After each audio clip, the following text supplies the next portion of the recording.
learned that words can change the world.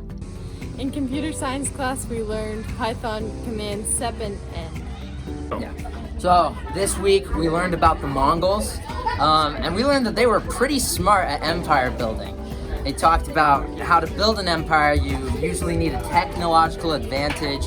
You unite a group of people, and they were able to do all those things, but they weren't very good at necessarily ruling.